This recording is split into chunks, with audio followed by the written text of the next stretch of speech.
بسم اللہ الرحمن الرحیم۔ عقبہ بن عامر رضی اللہ تعالی عنہ فرماتے ہیں کہ نبی کریم صلی اللہ علیہ وآلہ وسلم تشریف لائے۔ ہم لوگ صفہ میں بیٹھے تھے۔ آپ نے فرمایا، تم میں سے کون شخص اس کو پسند کرتا ہے کہ صبح بازار بطحان یا عقیق میں جاوے اور 2 اونٹنیاں عمدہ سے عمدہ بلا کسی قسم کے گناہ اور قطع رحمی کے پکڑ لائے۔ صحابہ رضوان اللہ علیہم اجمعین نے عرض کیا کہ اس کو تو ہم میں سے ہر شخص پسند کرے گا۔ حضور صلی اللہ علیہ وآلہ وسلم نے فرمایا کہ مسجد میں جا کر 2 آیتوں کا پڑھنا یا پڑھا دینا 2 اونٹنیوں میں سے اور 3 آیات کا 3 اونٹنیوں سے، اسی طرح 4 کا 4 سے افضل ہے اور ان کے برابر اونٹوں سے افضل ہے۔ 2 آیات قرآن پاک کی صبح کو پڑھ لینا یا پڑھا دینا مسجد میں جا کر، تو 2 اونٹنیاں خرید لانے سے بہتر ہے، افضل ہے۔ اور جو 4 آیتیں پڑھے گا اس کے لیے 4، اور جو 3 پڑھے گا اس کے لیے 3، اور جو جتنی زیادہ اس سے اتنا زیادہ اللہ تعالیٰ بڑھاتے جائیں گے۔ تو نبی کریم صلی اللہ علیہ وآلہ وسلم کے اس قول کا مقصد یہ ہے کہ قرآن پاک کی فضیلت کا بتانا کہ قرآن پاک جو ہے وہ سب چیزوں سے افضل ہے، اور اس کا پڑھنا کائنات اور کائنات کی تمام اشیاء سے زیادہ افضل ہے۔ ایک اور حدیث میں نبی کریم صلی اللہ علیہ وآلہ وسلم کا فرمان، حضرت عائشہ صدیقہ رضی اللہ تعالی عنہ فرماتی ہیں، قال رسول اللہ صلی اللہ علیہ وسلم الماہر بالقرآن مع السفرۃ الکرام البررہ، کہ حضور صلی اللہ علیہ وسلم نے فرمایا کہ قرآن کا ماہر ان ملائکہ کے ساتھ ہے جو میر منشی ہیں اور نیکوکار ہیں، یعنی جو لکھتے ہیں کرام برارہ، دائیں بائیں کرامن کاتبین، اللہ کے کاتب فرشتے جو ہیں ان کے ساتھ ہوتا ہے۔ اور جو شخص قرآن شریف کو اٹکتا ہوا پڑھتا ہے، اس میں دقت اٹھاتا ہے، اس کو دوہرا اجر ہے۔ یعنی ماہر وہ ہے کہ جو اچھی طرح یاد کر لے اور خوب پڑھتا ہو، معنی مراد پر بھی اسے قدرت حاصل ہو، تو پھر تو اس کا کیا کہنا، وہ فرشتوں نیکوکار فرشتے لکھنے والے مقرب ان کے ساتھ ہوگا۔ لیکن ایک شخص جو ہے وہ بڑی کوشش کرتا ہے لیکن اسے دقت ہوتی ہے اور بہت پھر بھی وہ اٹک جاتا ہے، تو اس کے لیے اس کو دوہرا اجر دیا جائے گا، ایک اس کی مشقت کرنے کا اور دوسرا اس کا پڑھنے کا۔ تو یہ چیز اللہ پاک نے دوہرا مشقت کرنے والے کو زیادہ اس لیے کہا کہ کہیں وہ مشقت سے بچ کر چھوڑ نہ دے کہ میں تو پڑھ ہی نہیں سکتا، میں تو اٹک جاتا ہوں، اسے تو غلطی ہو جاتی ہے، تو کہیں وہ پڑھنا چھوڑ نہ دے، اللہ پاک نے اس کو دوہرا اجر بتایا تعلیم حاصل کرنے کا۔ اسی طریقے سے حضرت ابن عمر رضی اللہ تعالی عنہ فرماتے ہیں، قال رسول اللہ صلی اللہ علیہ وسلم لا حسد الا على اثنين، رجل آتاه الله القرآن فهو يقوم به آناء الليل وآناء النهار، ورجل آتاه الله مالا فهو ينفق منه آناء الليل وآناء النهار۔ ابن عمر یہ ارشاد نبی کریم صلی اللہ علیہ وآلہ وسلم کا نقل کرتے ہیں کہ 2 اشخاص کے سوا کسی پر رشک جو ہے وہ جائز نہیں۔ ایک وہ جس کو حق تعالی شانہ نے قرآن شریف کی تلاوت عطا فرمائی اور وہ دن رات اس میں مشغول رہتا ہے، اور دوسرا وہ جس کو حق سبحانہ نے مال کی کثرت عطا فرمائی اور وہ دن رات اس کو اللہ کی راہ میں خرچ کرتا رہتا ہے۔ یہ 2 نعمتیں ایسی ہیں کہ ان پر رشک کیا جائے اور باقی کسی نعمت پر رشک کرنا جائز ہی نہیں۔ ابھی موسیٰ رضی اللہ تعالی عنہ سے روایت ہے، آپ نے فرمایا، قال رسول اللہ صلی اللہ علیہ وسلم مثل المؤمن الذی یقرأ القرآن مثل اس شخص کی مثال، اس مومن کی مثال جو کہ قرآن کو پڑھتا رہتا ہے، اس کی مثال ترنج کی سی ہے۔ یہ ناریل قسم کا نارنجی قسم کا جو پھل ہے ترنج، وہ اس کی خوشبو بھی بہت عمدہ ہے، ریحھا طیب، اس کی خوشبو بہت عمدہ ہے اور مزہ بھی لذیذ ہے۔ اور جو مومن قرآن شریف نہ پڑھے اس کی مثال کھجور کی سی ہے کہ اس کی خوشبو کچھ نہیں ہوتی لیکن مزے میں شیریں ہوتا ہے۔ اور جو منافق قرآن شریف نہیں پڑھتا اس کی مثال ہنزل کے پھل کی سی ہے، یہ ایک کڑوا ہے، مزہ اس کا کڑوا ہے اور خوشبو بھی کچھ نہیں۔ اور جو منافق قرآن شریف پڑھتا ہے اس کی مثال خوشبودار پھول کی سی ہے، خوشبو تو عمدہ ہوتی ہے لیکن اس کا ذائقہ کڑوا ہوتا ہے۔ تو یہ قرآن پاک کی فضیلت میں کچھ احادیث ہیں جو کہ آپ کو بتائیں۔ نبی کریم صلی اللہ علیہ وآلہ وسلم کے یہ فرمانات سننے کے بعد اللہ تعالیٰ سے دعا ہے کہ اللہ تعالیٰ ہمیں قرآن پڑھنے والا، قرآن کو سمجھنے والا اور قرآن پاک کی محفلوں میں شریک ہونے والا بنا دے۔ اللہ تعالیٰ ہمیں ان لوگوں میں شامل کر دے جو کہ قرآن کے ساتھ جڑے رہتے ہیں، قرآن پاک کا علم حاصل کرتے ہیں، آگے دوسروں کو پہنچاتے ہیں اور اس پر عمل کرنے کی کوشش کرتے ہیں۔ اللہ تعالیٰ ہمیں ان لوگوں میں شامل فرمائے، آمین ثم آمین۔ آج مسائل نماز کا دن ہے کہ مسائل نماز جو ہمارے چل رہے ہیں، سنت طریقے سے جو نماز کی ادائیگی ہے اس کے لیے ہم نے جو سلسلہ شروع کیا ہوا ہے، تو ہم شروع سے لے کر سارے فرائض، واجبات اور سنتوں تک ہم پہنچ گئے تھے۔ تو ہمارا چل رہا ہے سجدہ اور سجدے کے درمیان کی چیزیں، دعائیں، وہ ہم نے پڑھ لیں۔ آج ہم نے دوسرا سجدہ اور اس سے اٹھنا، پہلے سجدے کا پڑھ لیا تھا کہ سجدہ کیسے کرنا ہے۔ خواتین سجدے میں جاتے وقت اس بات کا خیال رکھیں کہ خوب سمٹ کر سجدہ کریں، دبک کر سجدہ کریں، بازوؤں کو پہلوؤں سے ملا لیں اور پاؤں کو دائیں طرف نکال کر بچھا دیں، انگلیوں کو قبلہ رخ رکھیں اور سجدے کی حالت میں کم از کم اتنی دیر گزاریں کہ 3 مرتبہ سبحان ربی الاعلیٰ اطمینان کے ساتھ کہہ سکیں۔ پیشانی کو ٹیکتے ہی فوراً اٹھا لینا منع ہے، سکون کے ساتھ سجدہ کیا جائے۔ اس کے بعد جب ایک سجدہ ہو جائے گا تو دوسرے سجدے کے میں جانے سے پہلے مکمل بیٹھنا کہ ہر جو جوڑ ہے، جسم کی ہڈی جوڑ جو ہے وہ اپنی جگہ پر صحیح سیدھی ہو جائے۔ اس کو جلسہ کہتے ہیں، 2 سجدوں کے درمیان بیٹھنے کو جلسہ کہتے ہیں۔ اطمینان سے بیٹھ جانے، اس کے بعد دوسرا سجدہ کرنا ہے۔ اگر اطمینان سے بیٹھے بغیر ہی دوبارہ دوسرے سجدے میں چلے گئے تو گویا ایک واجب چھوٹ جائے گا۔ یہ بیٹھنا جو ہے، یہ جلسہ، یہ واجب ہے، 2 سجدوں کے درمیان بیٹھنا۔ اس کے بعد دعا سکھائی گئی تھی کہ اللہم اغفر لی ورحمنی واجبرنی واہدنی وعافنی وارزقنی، تو یہ دعا یاد کر لینی چاہیے۔ 2 سجدوں کے درمیان یہ پڑھیں گے تو اتنا وقت گزر جائے گا سکون والا کہ سارا جسم جو ہے وہ اپنی صحیح حالت میں سیدھا ہو کر آ جائے گا۔ اس کے بعد یہ ہے کہ ادب اس کے سنتوں میں یہ آ رہا ہے کہ سجدے کے دوران جب بیٹھے ہوں گے تو نظریں اپنی گود میں ہونی چاہیے۔ اب دعا پڑھ لی، دعا پڑھنے کے بعد دوسرا سجدہ کرنا ہے۔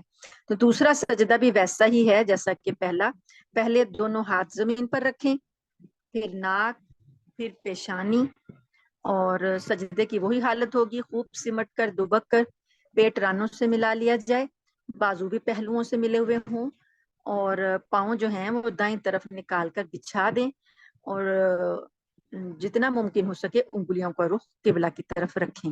دوسرا سجدے کا طریقہ بھی پہلے سجدے کے مانند ہے۔ تو جب سجدے میں اتنی دیر گزاریں کہ کم از کم 3 مرتبہ سبحان ربی الاعلیٰ آرام سے کہہ سکیں، اطمینان سے۔ یہ کم از کم ہے 3 مرتبہ۔ اللہ تعالیٰ کی بڑائی بیان کرنی، اللہ تعالیٰ کی تقدیس بیان کرنی۔ سبحان ربی، پاک ہے میرا رب، اعلیٰ، سب سے بلند ہے۔ میں نے تو اپنا ماتھا ٹیک دیا زمین پر، میرا جو مقام ہے وہ ہے زمین، اور اللہ کا مقام ہے بلند و بالا، اعلیٰ۔ تو یہ جو تسبیح ہمیں دی گئی ہے، اس کی بھی یہ حکمت ہے کہ انسان اللہ کے آگے جھکے تو اس کے جو اس نے بولا ہے، اس کے الفاظ جو ہیں وہ اس کے جو اس نے شکل بنائی ہے، جو حیت اختیار کی ہے، جو ادائیگی کی ہے رکن کی، اس کے اندر جو وہ الفاظ ادا کر رہا ہے، وہ الفاظ اس کا ساتھ دیں کہ میں نے اپنا ماتھا، جو کہ پیشانی عزت کی جگہ، سر اونچا ہے، سر بلند رہتا ہے ہمارے کھڑے ہونے کی صورت میں، تو یہ ہماری عزت کی نشانی ہے۔ ہماری پیشانی ہے، یہ ایک ہماری عزت کی جگہ ہے۔ اس کو ہم نے اللہ کے حضور زمین پر ٹیک دیا. اللہ کے حضور ہم نے زمین پر اور ناک رگڑ دی زمین کے ساتھ. وہ ناک جس کو ہم اونچا رکھنے میں اور سیدھا رکھنے میں پاپڑ بیلتے ہیں اور کیا کیا کچھ نہیں ہم کرتے کہ ہماری ناک اونچی رہے, کون کون سا کام نہیں ہم کرتے کہ ہماری ناک جو ہے وہ نہ کٹے, اس ناک کو اور اس پیشانی کو اللہ کے حضور میں زمین پر خاک پہ رکھا, اللہ کے قدموں میں رکھا اور کہا سبحان ربی الاعلی, اے میرے رب آپ کی ذات پاک ہے اور آپ بلند و بالا ہے. اعلیٰ, اعلیٰ جو ہے وہ اسم تفضیل ہے, جیسے سب سے اعلیٰ سب سے اونچا, ایک ہے صرف اونچا, ایک ہے سب سے اونچا. جیسے اکبر کہتے ہیں اللہ اکبر, اکبر جو ہے سب سے بڑا, صرف بڑا نہیں سب سے بڑا, اعظم سب سے بڑا. اس طرح اعلیٰ سب سے بلند, تو ایک بلند ہے اور ایک اس کا اپوزٹ متضاد کیا ہے, پست. تو ہمارا ماتھا زمین پر ہے, ہماری پیشانی زمین پر ہے, کی انتہا ہے, اور اللہ تعالیٰ بلندی کی انتہا پر ہے اعلیٰ. تو یہ تسبیح 3 مرتبہ پڑھی. تو یہ جب انسان دل سے پڑھتا ہے اور توجہ سے پڑھتا ہے, اسے پھر اپنی حیثیت کا پتہ چلتا ہے کہ اللہ کے ہاں میری حیثیت جو ہے وہ عاجزی کی سی ہے, ایک عاجز ہوں, میں عاجز ہوں, درماندہ ہوں, اور اللہ بلند و برتر ہے. تو اس کی بڑائی کا تصور دل میں آئے گا. اللہ کو یہ ادا اتنی پسند ہے, سجدے کی حالت اور اپنے ماتھے کو زمین پر رکھنا اللہ تعالیٰ کو اتنا پسند ہے کہ اللہ تعالیٰ کے نبی صلی اللہ علیہ وآلہ وسلم نے فرمایا کہ بندہ اللہ کے سب سے زیادہ جو قریب ہوتا ہے وہ سجدے کی حالت میں ہوتا ہے. اس لیے سجدے کی حالت میں جو تسبیح ہے وہ اللہ تعالیٰ سنتے ہیں, ان کو آواز آتی ہے. آپ تو یہ تصور رکھیں کہ ہم نے اللہ کے قدموں میں سر رکھا ہے اور اللہ کو یہ ہماری حیت بہت زیادہ پسند ہے. ہم اللہ کے اس وقت سب سے قریب ہیں کہ اس کے قدموں میں جا پڑے ہیں. تو 3 مرتبہ جب اس تسبیح کا لطف آنے لگے اور اس تسبیح کا معنی اور مفہوم پتہ چل جائے, تو 3 مرتبہ تو پھر انسان کیا, وہ تو چاہے گا کہ وہ 100 مرتبہ پڑھ لے. تو سجدے سے اٹھنے کو دل ہی نہیں چاہے گا, کیونکہ وہ اسے پتہ ہوگا کہ اس وقت میں اللہ کے قدموں میں پڑا ہوں اور اللہ کے قریب ترین ہوں. تو یہ جلدی جلدی جو سجدہ ہے اس کا یہی مطلب ہوتا ہے کہ ہمیں اس کی اہمیت کا پتہ نہیں ہے, ہمیں اس کے مفہوم کا پتہ نہیں ہے, ہمیں اس کی تسبیح کا پتہ نہیں ہے, اس لیے ہم جلدی جلدی بس ٹھونگے مار رہے ہیں. تو سجدہ نہایت اطمینان سے, بڑے اچھے طریقے سے بیٹھیں سنبھل کے اور سمٹ کر, اس کے بعد جب سجدہ کیا تو اتنی دیر سر رکھیں کہ 3 مرتبہ کم از کم سبحان ربی الاعلی کہہ لیں. اور اٹھنے میں جو سنت اعمال ہیں وہ یہ ہے کہ اٹھنے میں سب سے پہلے پیشانی زمین سے اٹھائی جائے گی, پھر ناک, پھر ہاتھ اور پھر گھٹنے. اور اب اگر اگلی رکعت کے لیے اٹھنا ہے تو اس کے لیے ضروری ہے کہ زمین کا سہارا نہ لیا جائے, یعنی بہتر ہے کہ زمین کا سہارا نہ لیا جائے. لیکن اگر کوئی کمزوری ہے یا بھاری جسم ہے یا کوئی بڑھاپا ہے یا کوئی تکلیف ہے تو زمین کا سہارا لے کر کھڑا ہوا جا سکتا ہے, وہ جائز ہے. اب جب اٹھیں گے اگلی رکعت شروع ہوگی. اگلی رکعت شروع کرنے میں سب سے پہلے سورہ فاتحہ پڑھی جائے گی. سورۃ فاتحہ سے پہلے بسم اللہ الرحمن الرحیم پڑھیں. یہ اگلی رکعت کا اب آغاز ہو جائے گا. ویسے ہی ہوگا جیسے ہم نے پہلی رکعت پڑھی, تو اس کے بھی وہی فرائض ہیں, وہی واجبات ہیں, وہی سنتیں ہیں. تو یہ ہمارا تھا دوسرا سجدہ اور اس سے اٹھنا, یہ ہمارا نصاب تھا, ٹاپک تھا. تو انشاءاللہ یہ آپ کو سمجھ آ گئی ہوگی.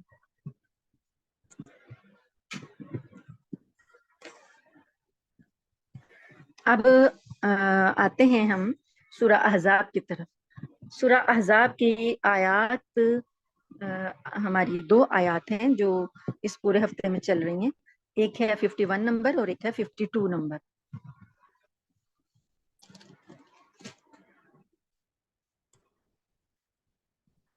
اعوذ باللہ من الشیطان الرجیم, بسم اللہ الرحمن الرحیم. ترجی من تشاء منہن وتؤوی الیک من تشاء ومن ابتغیت ممن عزلت فلا جناح علیک ذلك ادنی ان تقر اعینہن